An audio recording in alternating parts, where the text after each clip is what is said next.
맨체스터 유나이티드의 올 여름 가장 큰 목표 중 하나는 선수단 정리를 통해 주급 부담을 줄이는 것입니다. 차후 선수 영입에도 중요한 과제가 될 것 같아요. 이미 팀 내 최고 주급자인 카세미루는 시즌 종료 후 팀을 떠날 것이 확정되었습니다. 또한 맨유는 바르셀로나가 임대 중인 레시포드의 완전 이적을 추진하기를 바라고 있기도 하죠. 주급 20만 파운드를 받는 것으로 알려진 제이든 산초 역시 올 시즌 계약이 만료됩니다. 거기에 맥과이어 또한 다음 시즌에도 맨유의 유니폼을 입기 위해서는 연봉 삭감을 감수해야 할 것으로 보이고요. 문제는 주장인 브루노 페르난데스의 거취입니다. 맨유는 당연하게도 그의 잔류를 추진해야만 합니다. 현재로서는 그를 대체할 수 있는 선수가 없다고 봐도 무방해요. 하지만 현재 맨유는 브루노와의 재계약이 불확실한 상태입니다. 심지어 그가 암울한 팀의 상황을 비관하는 듯한 발언을 하기도 했고요. 물론 그때와 지금의 맨유는 상황 자체가 조금 달라지긴 했지만요. 현재 맨유에서 브루노가 차지하는 비중은 절대적입니다. 올 시즌에도 그는 26경기에 출전해 6골 13도움으로 팀 내 최다 공격 포인트를 기록하고 있죠. 아니 그냥 플레이메이커로서 평가되는 모든 수치가 리그 최정상에 위치해 있어요. 심지어 수치만으로는 보이지 않는 부분들도 많고요. 그렇기에 맨유는 대비를 하고 있어야만 합니다. 설령 부페가 당장 팀을 떠나지 않는다고 할지라도 잠재적인 대체자 영입을 준비는 하고 있어야 한다는 거예요. 호브로서는 안타까운 사실이지만 맨유 입장에서는 옆 동네 라이벌인 리버풀이 살라의 급격한 폼 하락을 미리 대비하지 못했던 것을 의미심장하게 바라봐야 하죠. 그래서 오늘은 현지에서 브루노 페르난데스의 대체자로 거론 중인 선수들에 대한 이야기를 해보려고 합니다. 다만 내용에는 주간이 포함될 수 있다는 점 참고해 주시고요. 그럼 영상 바로 보시죠.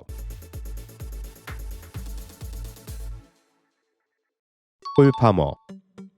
현지에서는 파머를 브루노 페르난데스의 가장 완벽한 대체자로 평가하고 있는 듯합니다. 올 시즌 부침이 있기는 하지만 워낙 고점이 높은 선수니까요. 당연히 첼시는 에이스인 파머를 보내고 싶지 않을 거예요. 하지만 파머가 심각한 향수병을 겪고 있다는 현지 기사가 연일 보도되고 있습니다. 그렇기에 맨체스터를 연고로 하는 팀, 즉 맨유행 가능성이 거론되고 있는 거죠. 적어도 현재까지는 친정팀인 맨시티 리턴 이야기는 없으니까요. 실제로 파머가 가장 좋았던 지난 시즌 기록은 브루노와 유사한 점이 많습니다. 특히 플레이메이킹 관련 수치에서는 파머가 브루노의 올 시즌 기록에 크게 밀리지 않기도 하고요. 물론 두 선수의 능력을 그래프로 비교해보면 차이가 있습니다. 전진 패스 관련 수치는 브루노가 파머를 압도합니다. 반면 파머는 드리블을 통한 볼캐리 이후 직접 박스를 타격하는 데 능한 선수이고요. 분명히 플레이 스타일이 다른 선수라는 거죠. 하지만 파머와 브루노 모두 이런 통계만으로는 제대로 된 평가를 할 수 없는 선수들입니다. 그만큼 두 선수가 팀 경기력에 미치는 영향력이 상당히 높다는 거예요. 그리고 현지에서는 예상컨대 많은 첼시 팬들이 동의하지 못할 것만 같은 의견들도 있습니다. 파머가 현재 로세니오 감독 전술에서는 다소 애매한 자원일 수 있다는 거예요. 물론 파머가 지난 시즌부터 오른쪽 측면에서도 좋은 활약을 보여주고 있지만 역시 그가 가장 잘할 수 있는 위치는 중앙 공격형 미드필더 자리라는 평가가 많습니다. 하지만 로세니오 감독은 더블 피봇 앞에 공격형 미드필더 한 명만을 배치합니다. 파머가 엔소 페르난데스와 10번 자리를 두고 경쟁할 수밖에 없다는 거예요. 거기에 첼시의 시장 운용 기조 자체가 선수 판매로 인한 수익을 중요시한다는 것도 중요한 요소일 수 있습니다. 2023년 4천만 파운드에 영입된 파머를 3배 이상인 1억 2천만 파운드 이상에 판매할 수 있다면 구단이 이적을 허용할 수도 있다는 거죠. 이 부분에서는 첼시 팬분들 생각이 궁금하기는 합니다. 건 깁스 화이트.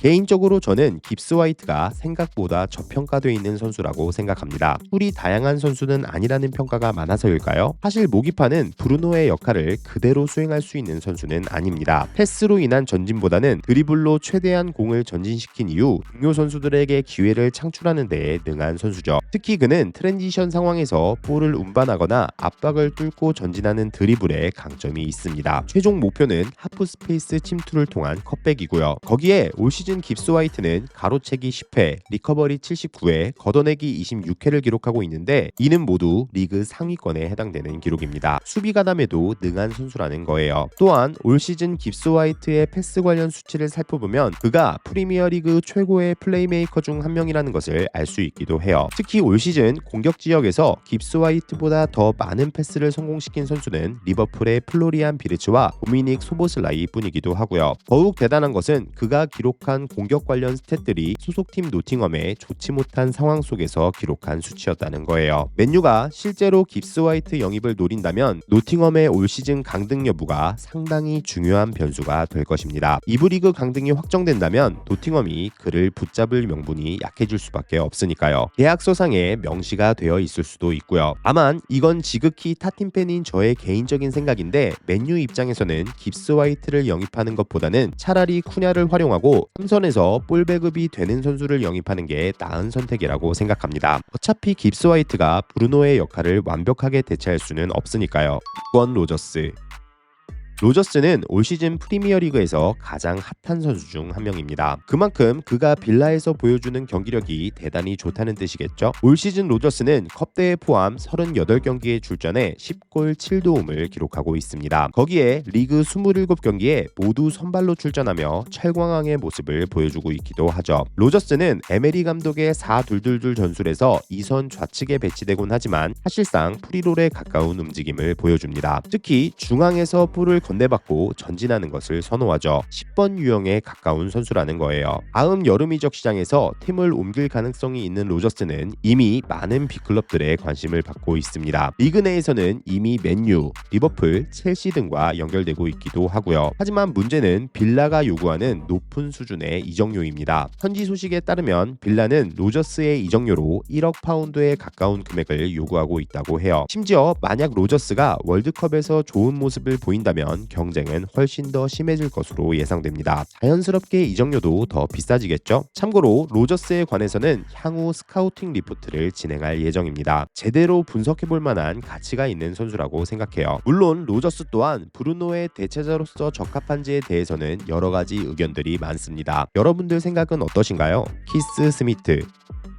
2006년생인 스미트는 현재 소속팀 알크마르를 넘어 네덜란드 리그 전체에서 가장 주목받고 있는 유망주입니다. 주발은 오른발이고요. 제가 스미트를 눈여겨보고 있는 이유 중 하나는 실수가 많지 않은 유형의 선수이기 때문입니다. 심지어 나이를 생각하면 정말 대단하다고 생각해요. 우선 스미트는 기본적으로 온더볼 능력이 상당히 좋은 선수인 것으로 보여집니다. 특히 라크로케타를 활용해 상대 수비를 벗겨내는 드리블링이 상당히 인상적인 선수죠. 사실 현재 스미트는 3선 혹은 중앙 미드필더로 분류되는 선수입니다. 실제로 딥라인 플레이메이커의 역할을 잘 수행하고 있기도 하고요. 하지만 그가 보여주는 드리블 스타일이나 전방에서 찬스를 만들어내는 패싱력을 고려하면 장기적으로는 3선보다는 2선 자원으로 발전할 가능성이 높아 보입니다. 특히 전방 깊숙한 곳까지 공을 운반하는 볼캐리 능력과 더불어 파이널 패스의 창의성은 그가 가진 최대의 장점 중 하나로 보이고요. 개인적으로 저도 스미트의 풀경기를 많이 찾아본 것은 아니기에 제 평가가 정확하다고 보긴 힘들겠지만 발전 가능성이 높은 선수인 것만큼은 분명한 사실인 듯 합니다. 다만 현재 책정되어 있는 5천만 유로라는 높은 가격이 관건입니다. 물론 어쩌면 지금이 저점 매수일지도 모른다는 생각이 들기도 하고요. 아무튼 현지에서는 맨유는 물론 레알 마드리드까지 스미트에 관심이 있다는 보도가 나오고 있습니다. 이미 스미트에 대한 빅클럽들의 관심이 시작된 것이죠. 마무리. 그 외에도 현지에서 거론되는 브루노 페르난데스의 대체자로는 레알 마드리드의 주드 벨링엄, 뉴캐슬의 브루노 기마랑이스, 스포르팅의 페드로 곤살베스 등이 있습니다. 하지만 벨링엄과 기마랑이스는 현실 가능성이 너무 떨어져 보이며 곤살베스는 기본적으로 아직 브루노의 대체자로 거론될 만한 선수는 아니라고 생각합니다. 포르투갈 리그 출신이기에 맨유가 꺼릴 가능성도 있고요. 오늘은 맨유의 핵심 중 핵심인 브루노 페르난데스의 대체자들에 대한 개인적인 생각을 해봤습니다. 맨유 팬분들은 어떤 선수가 가장 끌리시나요? 아니면 추천할 만한 다른 선수가 있으신가요? 지금까지 박호비였습니다. 시청해주셔서 감사드리고요. 좋은 하루 되세요.